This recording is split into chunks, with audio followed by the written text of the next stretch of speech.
ինչպես եք տրամադրված եք խոսելու հարիկերի։ Բարև, ես Ժասմինն եմ։ Բարև, ես Սաթին եմ։ Ու մենք միասին ներս ու դուրսն ենք, ու չեք հավատա, Սաթին էս անգամ կանչել ենք։ Հարց ու փորձ անենք հարկերից, որովհետև շատ զարմանալի, հա, բայց կոնկրետ իրադարձությունների առիթով, որովհետև մոտենում են ընտրություններ, եւ ընտրությունները սովորաբար առիթ են, որպեսզի ինչ-որ փոփոխություններ տեղի ունենան հարկային քաղաքականության մեջ, կամ հնչեն խոստումներ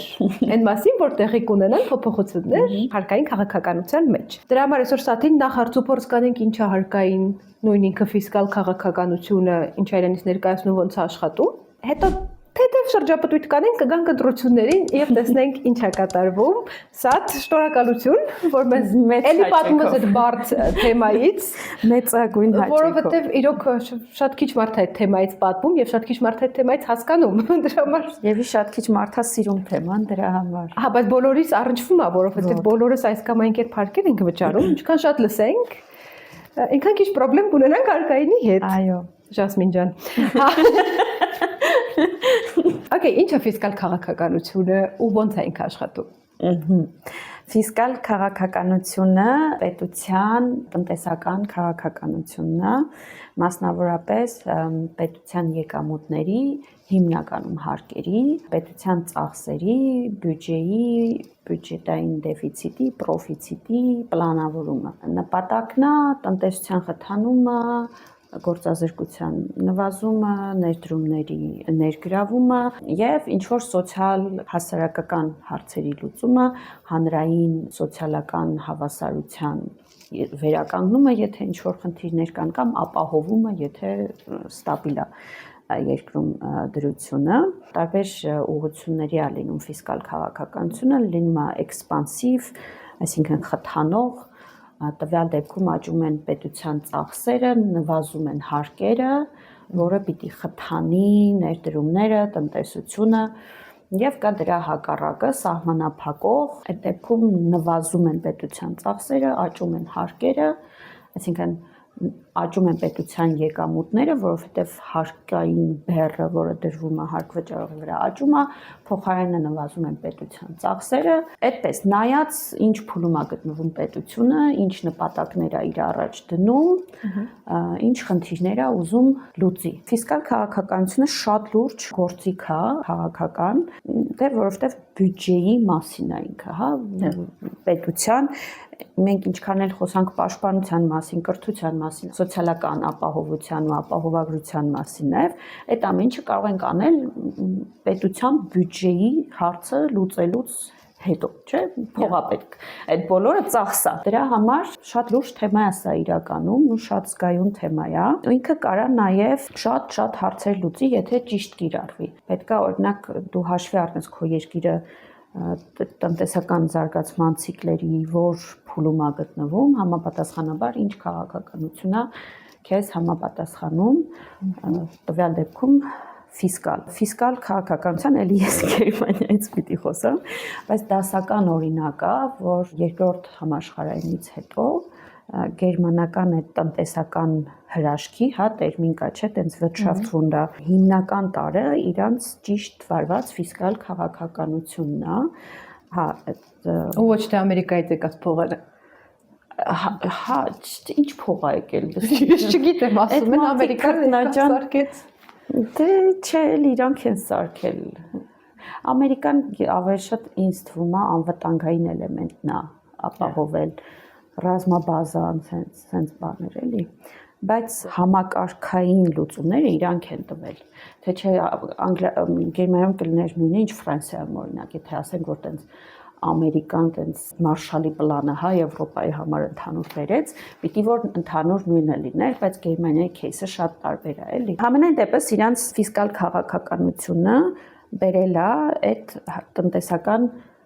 հրաշքին, Wirtschaftswunder։ Ու ինձ համար ինչն է հետաքրքիր, որ մեր սահմանադրության 11-րդ հոդվածում, որտեղ սահմանվում է տնտեսական կարգը Հայաստանի Հանրապետության, ձևակերպված է, որ Հայաստանի Հանրապետության տնտեսական կարգի հիմքը սոցիալական, շուկայական տնտեսությունն է։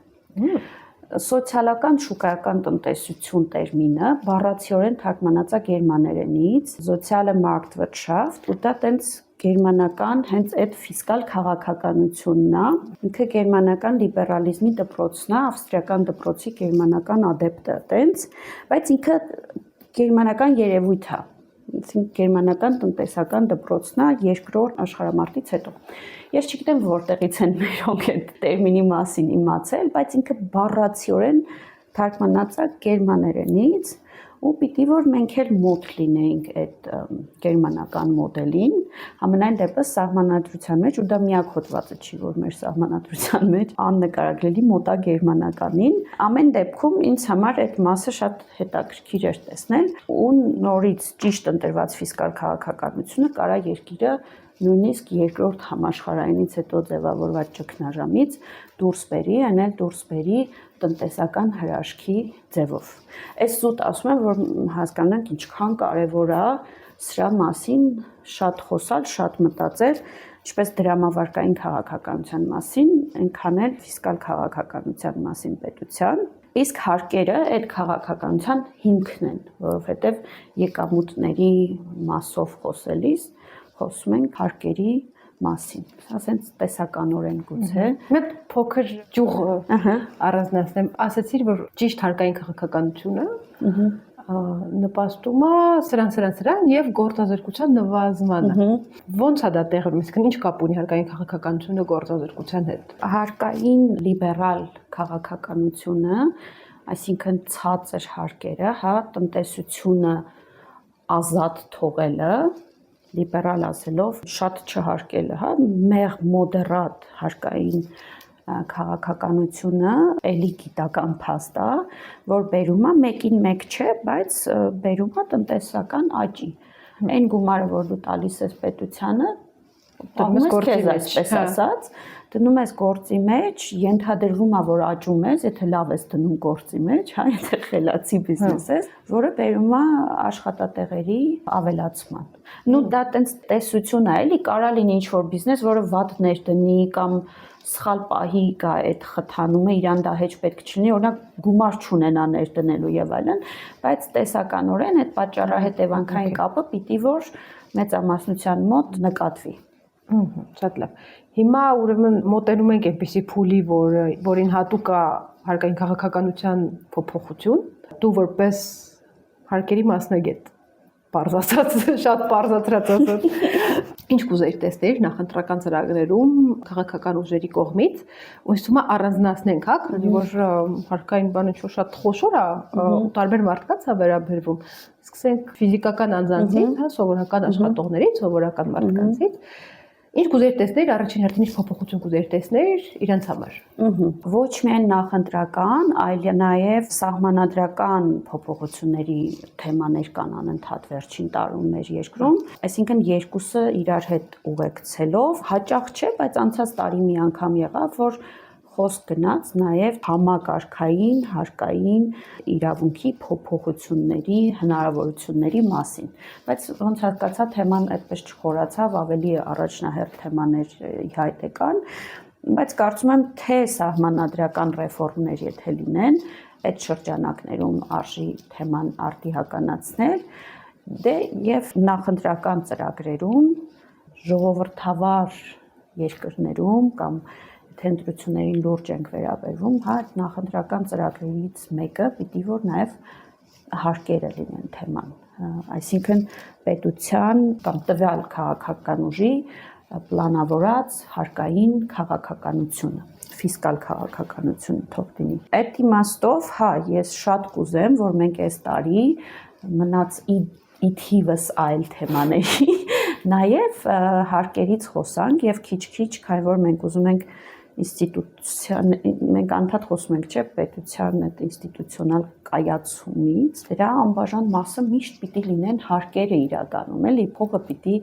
փողից ամենաարագն ես չէ սկսում խոսալ, որ դա մեզ ինչ կարժենա կամ այդ մասը մեզ մոտ ինչ որ դեռ չկա, չէ, քաղաքական թեմաների մշակույթի մեջ խոսալ, իսկ դա ինչ արժի ընդհանրապես ով է վճարելու այդ հաճույքը, Շատ կուզեմ, որ այդ նախընտրական շրջանը օգտագործվի մի քիչ թեմաները բացելու համար, Պլյուս մենք ոնց որ հարկերից բացի առանձնապես ուրիշ ռեսուրս չունենք։ հատկապես չէ, որ դա մեզ համար որպես ռեսուրսներով ոչ այդքան հարուստ պետություն, մեր բյուջեի մեծ մասը հենց արդար հարկատուի փողով է ձևավորվում, պիտի որ շատ զգայուն թեմա լինի մեզ համար։ Ֆիզանձի մասով ես շատ կուզեմ, որ մեզ մոտ քննարկում գնա, արդար քննարկում գնա այն հարցի շուրջ, որ մենք հիմա ունենք համահարթ հարկային դրույթ, հա, ֆիզանձի դեպքում, դա գիտես աչքական քաղաքականության գործիք է։ Բայց դու որ մարդկանց հետ խոսում ես, իրանց պատկերացումները պետական ծախսերի գծով բավականին ձախական են։ Այն որ դե պետությունը ձրի լավ կլինի, որ է ձրի, ասենք ոչ թե ձրին, գիտես, տենց տերմին է, որ թվում է թե դա պետությունը չես հասկանում որտեղից պիտի անի, բայց լավ կլինի, որ հա նպաստան, թոշակտան կրթությունը ձրի լինի, առողջապահություն, պոլիկլինիկաները ձրի լինեն, դպրոցները, մանկապարտեզները։ Այդ մասը ոգևորված մարդիկ ասում են, թե պետությունը ինչ լավ կլինի, որ այս ինչ բաներ անի, ու ինձ համար շատ կարևոր է, որ քաղաքականությունը արդար լինի էլի ժողովրդի հետ ու ասի, որ այդ ձրին չի աշխատում մի համակարգում, որտեղ միջին խավը գոնե պատրաստ չի համահարթից անցում կատարելու պրոգրեսիվ հարկման։ Իսկ մա ձրին խորհրդային միության ժառանգությունը մնացած, հա, որտեղ այդ ձրին իսկապես ձրի էր, որտեղ միությունը որպես պետություն ինքը լիքը ուրիշ ռեսուրսներ ուներ ու ինքը կարող էր ռեսուրսներից փողով վերցնել ու իրոք ձրի տալ, տնտեսությունն էլ էր էլի Իրանը, հա, ինքը կարող էր ձրի տալ, բայց այսօր ձրի ոչինչ չկա, նու մեր տիպի պետություններում, հա, եթե մենք հյուսիսային Կորեայում չենք այսօր գտնվում, պետք է հասկանալ, որ ինչքան դու շատ ծառայություն ես ակնկալում քո պետությունից, իսկ այդ ակնկալիքների գծով մեր հասարակությունը բավականին ձախական է, սենց սոցիալական է պատկերացնում պետության վերաբերմունքը իր քաղաքացու նկատմամբ։ Այդ ամեն ինչը հնարավոր է կազմակերպել միայն, եթե վճարման փուլն էլ է այդ նույն համակարգի մեջ կառուցվում։ Այսինքն մենք պետք է գանք ինչ-որ հայտարարի, հա, կամ սենց աչական ենք մնում եկամուտների հավաքման փուլում, հարկահավաքման փուլում, բայց այդ դեպքում ես նույնիսկ կանհանգստանա, երբ որ պետությունը ծախական, սոցիալական քաղաքականություն է վարում, որովհետև դա կարա պետական պարտքի բարձրացման հաշվին տեղի ունենա, մի տեղից պիտի դա ֆինանսավորվի։ Կամ դա պոպուլիզմ է իրականում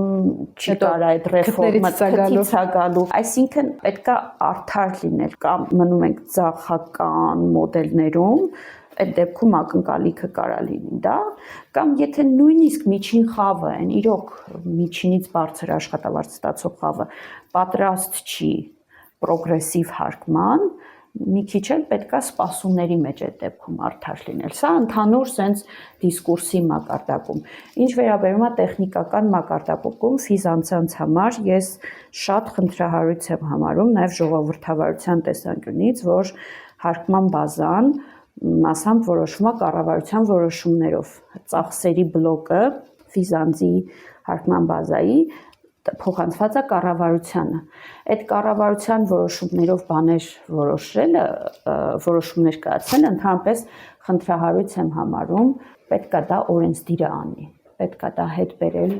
օրենսդրական դաշտ։ Հա, երևի ֆիզանձանց թեմայով տենց որ ընդհանուր մնանք էլի, չմտնենք ինչ-որ պարագրաֆներ։ Իսկ հետ բերել, որ ավելի հաշվետու լինեն կամ ավելի թափանցիկ լինեն։ Թափանցիկ լինել, հա, այստեղ կարող ենք խոսալ նաև ընտրական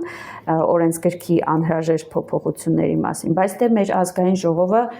ակնհայտ ճգնաժամի մեջ է իր ֆունկցիաները չկատարելու տեսանկյունից։ Հիմա մեկը կարա ինձ ասի ինչ տարբերությունը ԱԺ բերեն, թե կառավարությունը որոշի,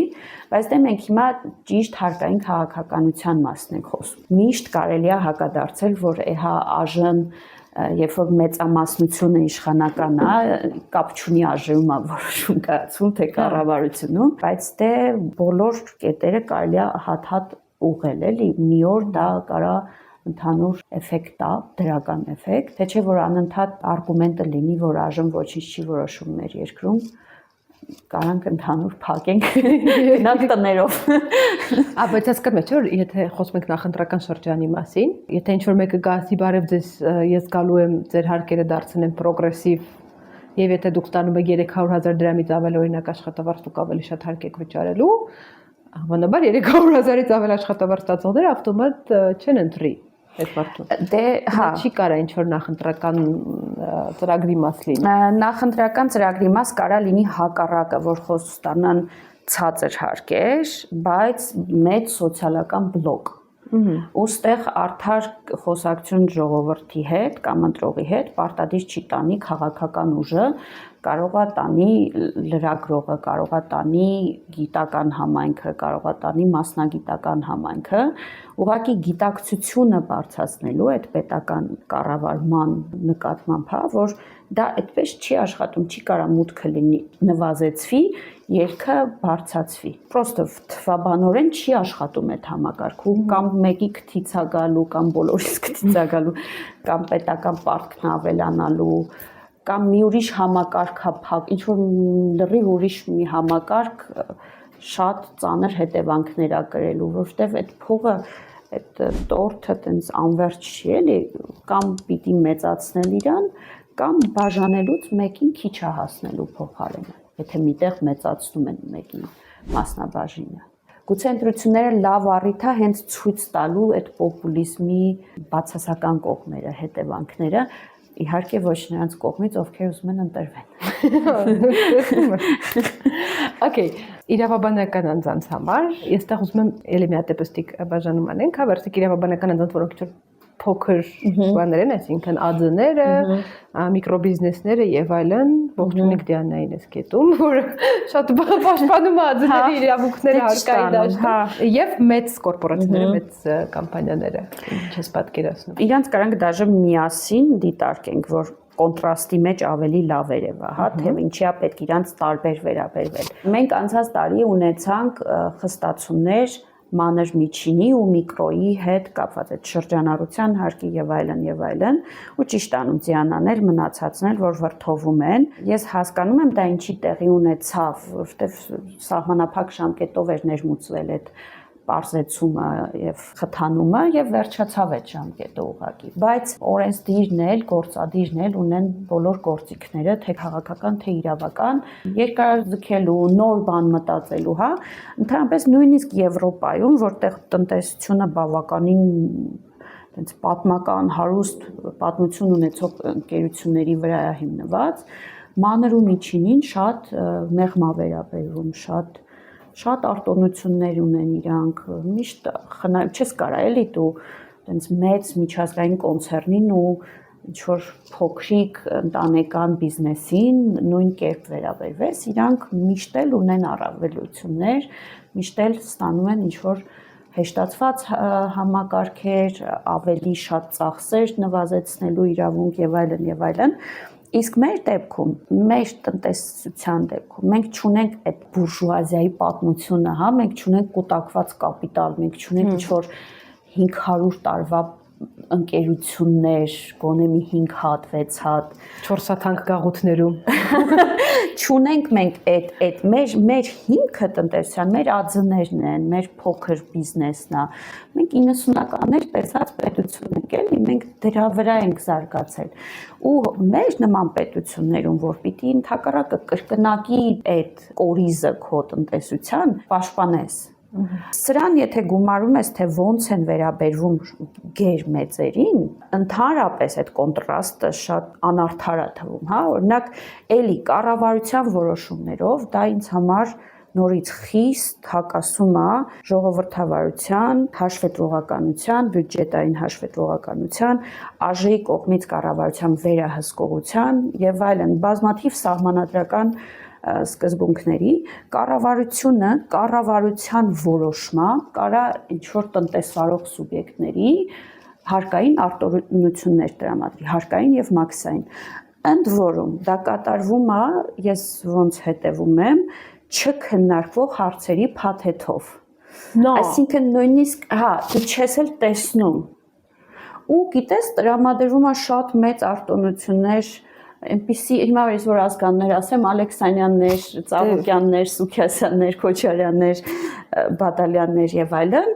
ու հասկանում ես երբ որ դու քո այդ մանր միջինը իրանց այդ ՓՄԶ ասոցիացիայով բանով հաշվապահների, աուդիտորների պալատով գոռում էին անցած տարի, որ չի կարելի էլի, շատ ուժեղ եք խփում։ Եվ դրան զուգահեռ դու տեսնում ես չքննարկվող հարցերի փաթեթով կառավարության նիստում տրվող աբսուրդային, ուղղակի աննկարագրելի էլի հարկային եւ մաքսային արտոնություններ, ասենք ինչ որ մեկը խոստանում է 50 աշխատատեղ բացի, մի աշխատատեղ է բացում կամ ընդհակառակը աշխատատեղերը նվազել են նույնիսկ, բայց այդ արտոնությունները տրվել են արդեն всё ամեն ինչ արվել է։ Այդ դրա համար եմ ուզում կոնտրաստի մեջ դնենք, պլյուս մենք չենք գնում հարկերից փախուստի հետևից, մեծերի դեպքում կամ շահութը Հայաստանից հանելու հետևից բազմաթիվ հարկային գործիքներ կան ամբողջ աշխարհին հայտնի այդ մեծերի հարկային փախուստը ընդ որում տեսանելի կառավարելու, գումարը հետ բերելու, որ վստահությունն էլ քո նկատմամբ բարձրանա, չէ՞։ Մենք դա չենք անում, բայց ՓՄԶ-ին, չգիտես ինչի,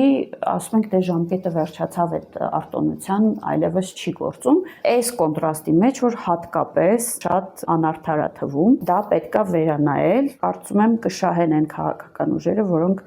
փոքրերին էլ ցույց կտան, որ պատրաստվում են նորից իրանց ավելի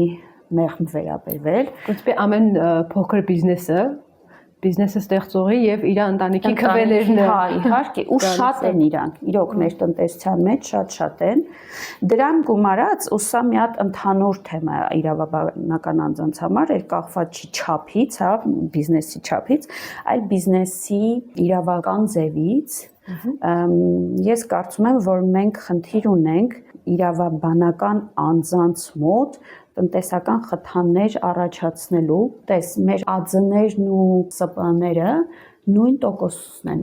հարկ տալիս։ ԱԶ-ները եկամտահարկ են տալիս, ՍՊԸ-ները շահութահարկ են տալիս։ Ես արդեն խոսում եմ այն միջին չափի, էլի, որ են արտոնությունների մակարդակում չենք, այլ նորմալ եկամտահարկ, շահութահարկ, երկուսն էլ 20% են տալիս։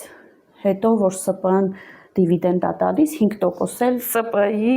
սեփականատերերն են տալիս։ Սա շատ տարօրինակ համակարգ է, որովհետև ՍՊԸ-ն ինքը գումարը lock-in sense էֆեկտ ունի, գումարը մնում է ՍՊԸ-ի մակարդակում, մինչև դիվիդենդ չեն վճարում։ ԱԶ-ն ինքը իր հարկերը վճարեց, մնացածը տեղում իրանն է, չէ՞, այդ գումարը, նույնիսկ գրպանում կարա լինի։ Երբ որ դու ՍՊԸ-ով ես աշխատում, այդ գումարը մնում է ՍՊԸ-ում այնքան ժամանակ, մինչև դիվիդենդ չի տրվում բաժնետերերին կամ սեփականատերերին, բաժնետիրական ընկերությունների դեպքում։ Այս մոդելում սովորաբար ՍՊԸ-ում հարկերը շատ ավելի ցածր են լինում, քան ԱԶ-ի մակարդակում, որպեսզի հենց խթանվի ներդրումները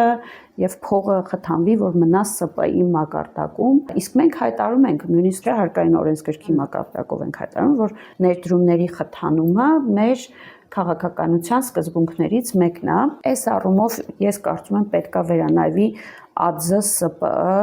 հարկման տարբերությունները մոդելային, նույնիսկ հնարավոր է ներմուծել մոդելներ, որ ընդհանրապես շահույթ հարկ չվճարվի, քանի դեռ դիվիդենդ չի տրամադրվել, այսինքն ոչ թե հարկվի շահույթը, այլ շահույթի վերադարձը սեփականատերերին։ Տարբեր մոդելներ կան, որ շատ ավելի կարող են խթանել ներդրումները։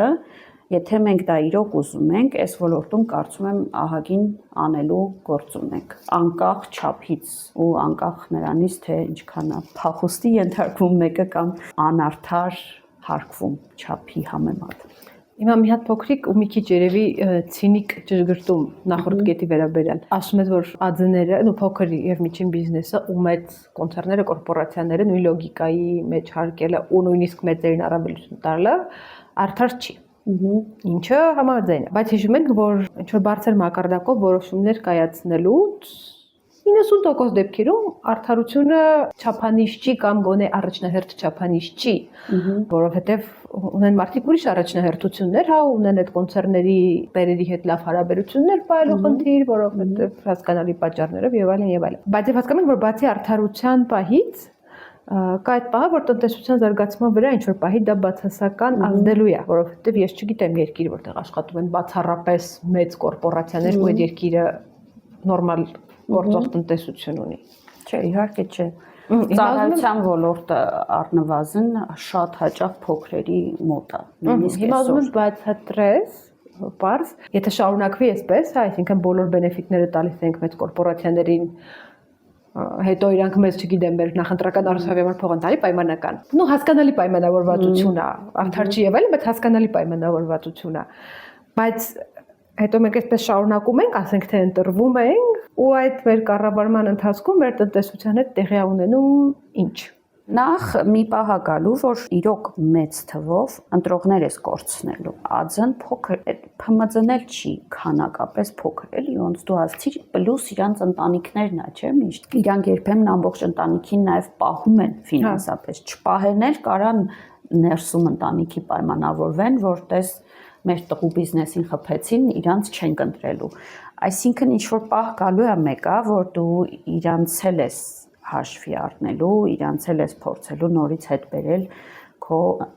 ընտրազանգված, այդպես չեմ կարծում, որ լինելու է, որ մեկ էլ մենք ԱԶ կամ ՓՄԶ ընդհանրապես չունենանք, իրանք ասենք մասսայաբար սնանկանան կամ երկիրը լքեն։ Ինչ որ տենդենց հաստատ կլինի, թե սնանկացումների, թե բոյկոտից փակելու բիզնեսը, հա, որտեղ դուք եթե sense քթից եք բերում, ես էլ կգնամ, չգիտեմ, Իսպանիա կապրեմ կամ Ֆրանսիա կապրեմ կամ Ռուսաստան կապրեմ, այսպես։ Բայց քաղաքական ուժերը հաստատ մի պահ գալու է, որ հասկանալու են, որ օքեյ, չափերներս անցանք ոնց որ, հիմա պետքա նորից մի հատ իրանց էլ սիրաշահենք։ Այս ամեն ինչը, բայց ոչ մի կերպ չի արդարացնում։ Նայ դու կարաս մեծերին 10 արտոնություններ, բայց այդ առանձնացված հարկատուին արտոնություն տալը Ալեքս գրուպին օրինակ, հա, Ալեքսանյաններին, որտեղ հասկանալիներ կարդաս ակնհայտ է էլի, որ պատահական չի այդ գրուպը պատահել, ոչ մի կերպ չես կարող արդարացնես, բացի ակնհայտ պատճառից բիզնեսի եւ քաղաքականության այնց համագործակցության ասեմ լավ, այդպես ասեմ, որը խնդրահարույց է, մի օր չի վերարտադրվելու ուղղակի այդ ուժը, էլի։ Հա, օքեյ, բայց ինչի տնտեսությունը չի կարող աշխատի այդ պայմանական շահագործման հաշվին։ Օրինակ, ինչի չեն կարող բոլորը 70,000 դրամով աշխատեն Երևան City-ում, տենց ամբողջ կյանք եւ ինչու ոչ։ Լսի, այդպես ոլորտներ կա, որ մեծերը չեն էլ անելու, ծառայության ոլորտներ կա։ Հետո մարդիկ կան, որ ի սկզբանե չեն կարում աշխատեն որպես ինչ-որ գրանցված աշխատող, հա, իրանց մեջ կա այդ ձիրքը սեփականն անելու, իրանք մեկա փորձելու են մի բան անել։ Այդտենց տնտեսություն չկա, որ ամբողջությամբ կառավարվի մեծ կոնցեռների կողմից։ Մի կողմից իրանց չի հետաքրքիր լինելու շատ բաների մեջ մտնել, շուկանա փոքր լինելու, ձեռ չի տալու էլի այդ ներդրումը եւ այլն, կամ հետաքրքիր չի լինելու այդքան ոլորտում գործել։ Մյուս կողմից միշտ լինելու են մարդիկ, որ չեն սիրում ինչ-որ միտեղ գրանցվել ու աշխատել ու աշխատավարձ ստանալ, նույնիսկ եթե ավելի քիչ են աշխատում, սիրում են ձեռնարկատիրությամբ զբաղվել, այդ ձիրքը ունեն իրանց մեջ։ Ու ես մտածում եմ մի քիչ գնողունակության մասին, այսինքն մեծ կորպորացիաները գործում են բնակչության գնողունակության հաշվին։ Հիմա եթե չկան այդ տարբեր բիզնեսները, որոնք մարդկանց փող են բերում, որոնք հետո գնում ծախսում են ամենապարզը Երևան City-ում, Երևան City-ն էլ կդադարի աշխատել։ Դե հա, մի պահ պիտի աշխատավարձերը բարձրացնի կամ գործազրկությունը, որ իջնի, քանի որ շատ մարդ գնա իր մոտ աշխատի, ենթադրվի, որ գործազրկության նվազեցման շնորհիվ ինքը նորից մեկա իր շահույթը ստանալու, բայց անառողջ վիճակը դա չի կարա այտենց համարվի, որ սա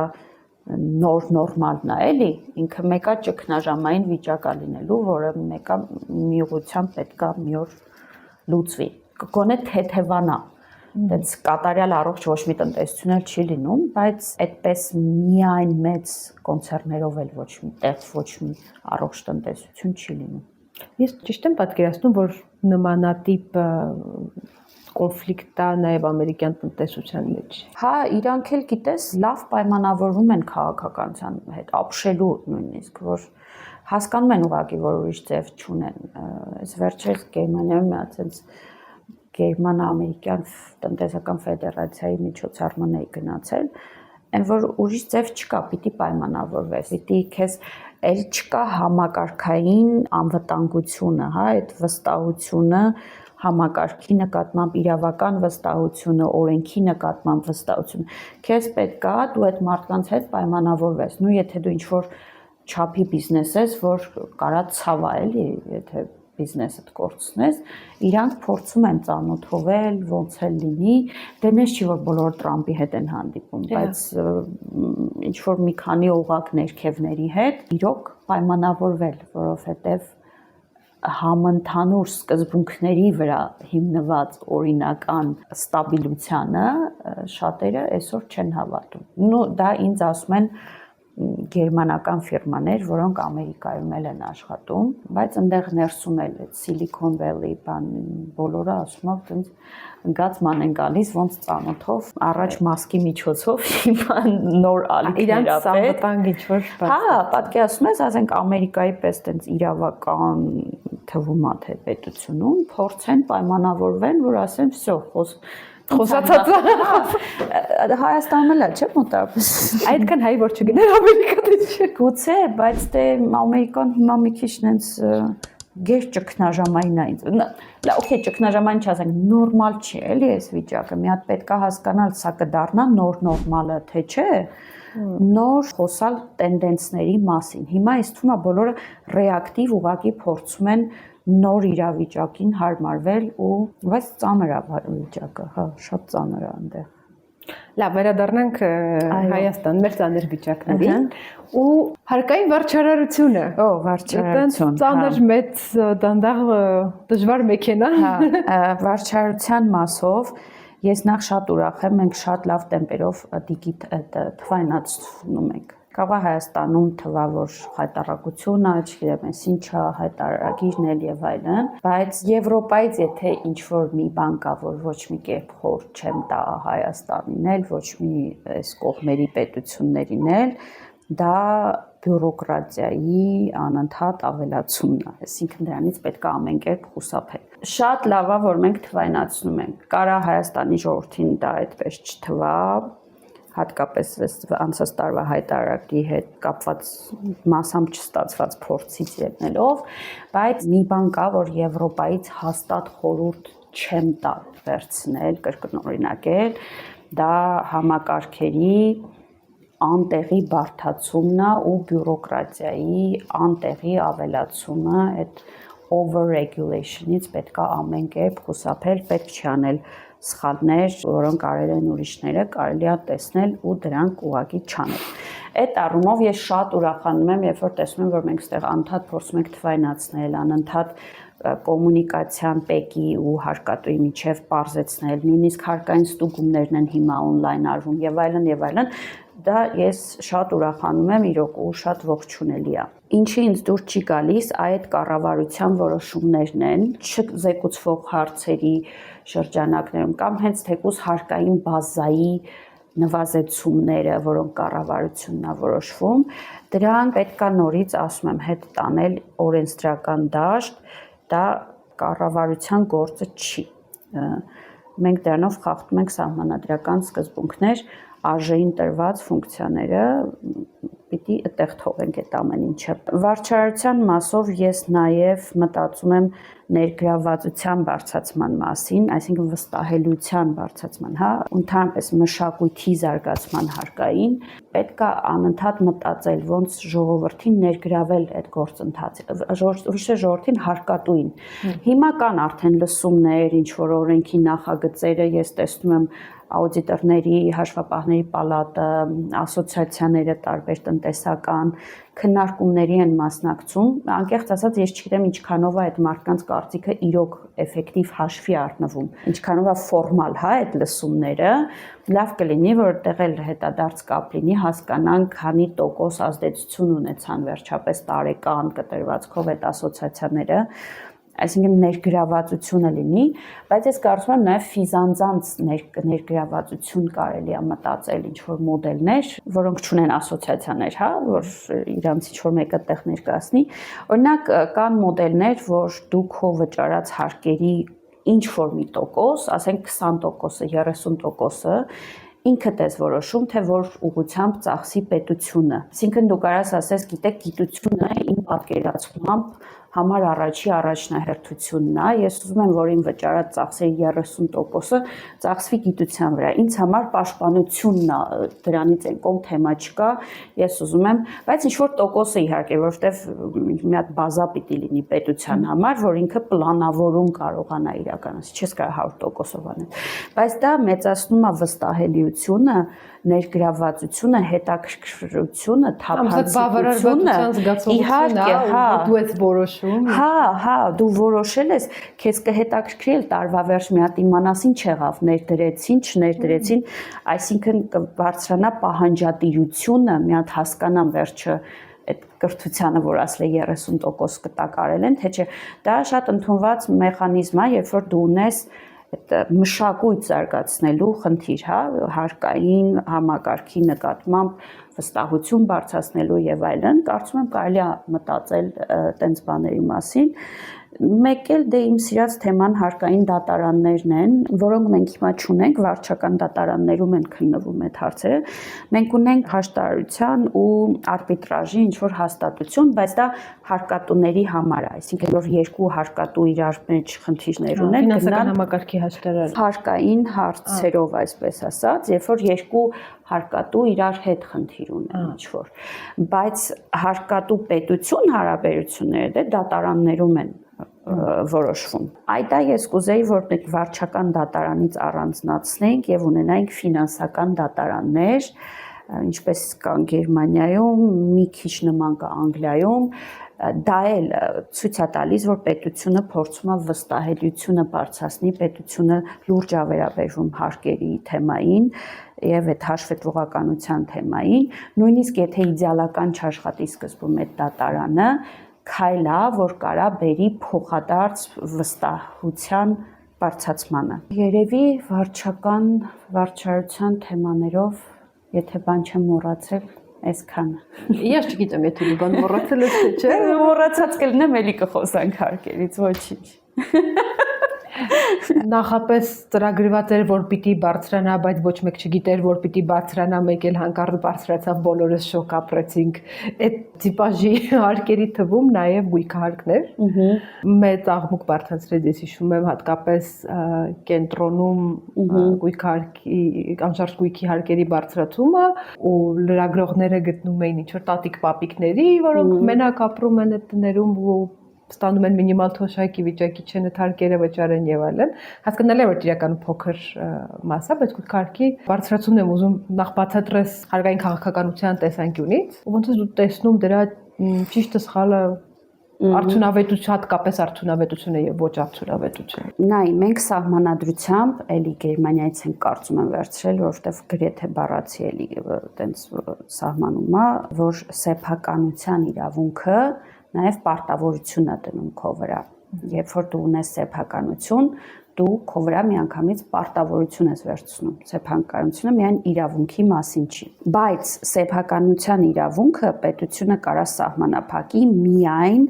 հանրային շահից ելնելով։ Ուղղակի չի կարող քեզ կանգնեցնի մի իրավիճակի առաջ, որ դու սեփականությունդ պիտի ծախես, որ հարկ տաս։ Հա, այդքան չի կարա քո սեփականության իրավունքը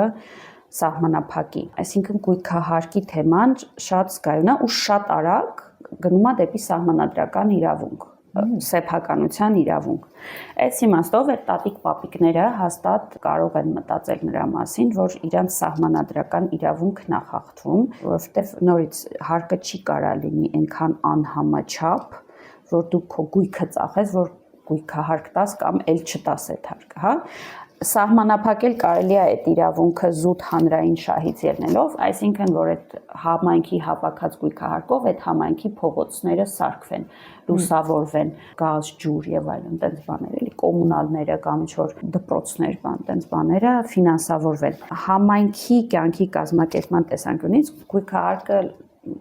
ես լավ բան է այնքանով, որ ցանկացած դեցենտրալիզացիա ունիտար համակարգից տրոհում, հա, ավելի դեպի ֆեդերատիվ կարգավորում ժողովրդավարության ընդհանրապես պիտի բերի ավելացմանը, որովհետև դու կենտրոնական կառավարումը տրոհում ես, հա, ինչքան տրոհված լինի, այնքան ուզուրպացիան, ուզուրպացիան ավելի քիչ կլինի, իսկ գույքահարկը համայնքային հարկ է, այդ իմաստով ինքը ունի այդ առավելությունը, ինքը մնում է քո համայնքում, ի տարբերություն այլ հարկերի, որոնք պետությունն է վերաբաշխում։ Մի րոպե, կներես, բայց ստացվում է, որ գույքահարկը ավելացավ գնաց քաղաքապետարանին, տրանսպորտի վարձերը բարձրացան, գնացին քաղաքապետարին, բայց քաղաքապետարանը այս տարի դոտացիա է ուզել պետությունից։ Տես, մի կողմից տատիկ պապիկը կարան մտածեն սահմանադրական իրավունքի խախտման մասին, որովհետև երբ որ գույքահարկը բարձրանում է այնքանով, որ մարդը ուղղակի բացի գույքը վաճառելուց ուրիշ միջոց չունի այդ հարկը վճարելու, դա էլ համաչափ չի։ Դա էլ չի կարա արդարացվի հանրային բարիք ստեղծելու պահանջով համայնքի, հա։ Մյուս կողմից այդտեղ խախտվում է թափանցիկության ու հաշվետվողականության սկզբունքը, պարզության սկզբունքը, հարկատուն պիտի հասկանա ինչ եղավ այդ հարկի հետ։ Բայց երբ որ գույքահարկը ավելանում է ու ծախսերի մասը մեկը պետական միջոցներով է ֆինանսավորվում կամ չի ֆինանսավորվում այն ծավալով, ոնց ավելացել է հարկը, դա էլ է հարկային սկզբունքների խախտում։ Ուղղակի դա էլ ոչ միայն տատիկ պապիկին է վերաբերվում, այլև բոլորին է վերաբերվում։ Նույնիսկ կոլեկտիվ կարելի է սահմանադրական դատարան գնալ կամ ուղղակի քաղաքական ճնշում կիրառել, բայց դրա համար պիտի էլի հարկային գիտակցությունը բարձրանա, նախ իմանաս, որ դա համայնքային հարկ է, երկրորդը հասկանաս, թե համայնքը դա ինչի համար է հավաքում, ու որ հետո քո աչքով տեսնես ու գնահատես, հա, այդ ավելացված հարկը ես տեսնում եմ իմ կյանքում, բարելավել է իմ համայնքի կյանքը, թե չէ։ Գոնե քաղաքական որ ճնշումը բարձրանա, դրա համար պիտի կրթված, գիտակցությունը, հա, հարկային տեղեկացվածությունը նաև, որտեղ օրինակ ես քեզնից եմ իմացել, ես համեմատաբար վերջերս, որ գույքահարկը գնում է համայնքին։ Ինձ թվում էր այդ ամեն ինչը գնում է պետություն, հետո պետությունը ինչ-որ մաս տալիս է համայնքին, օրինակ։ Ոստայեմ որ շատերի մոտ այդպիսի պատկերացում։ Չէ, հենց գույքահարկը, հենց համայնքային հարկ է, քո գույքը շրջապատող ինֆրաստրուկտուրան բարելավելու համար, որպեսզի ամենքը ձեր տանդեմը ասֆալտ չանեք, հա, այտենց ոնց որ համայնատիրական գաղափար է, էլի, որ բոլորի համար նույն ծառայությունը մատուցվի։ Հիմա գործնական քո առաջարկը գույքահարկը իջեցնելն է, թե ինչ-որ այլ կերպ վերակազմակերպելը դրա բաշխում։ Դե նախ պիտի ճնշում լինի տատիկ պապիկների կողմից։ Ես չգիտեմ ոնց կարա դա լինի, դա կարող են ասենք մասնագետները անել, օրինակ հարկային կամ աուդիտորական ասոցիացիաները հավաքեն, ասեմ, մի 100-200 մարդկանց case, որոնք ի վիճակի չեն վճարելու այդ գույքահարկը եւ քաղաքական ճնշում բարձրացնեն կամ նույնիսկ սահմանադրական դատարանում, եթե բավականին դեպքեր կան, որովհետեւ 1-2 դեպքը դժվար է, էլի պետք է իրոք ցույց տալ, որ գոնե կենտրոնում անհամաչափ է բարձրացել այդ ամեն ինչը։ Եթե դա կա, անշուշտ պետք է վերանայվի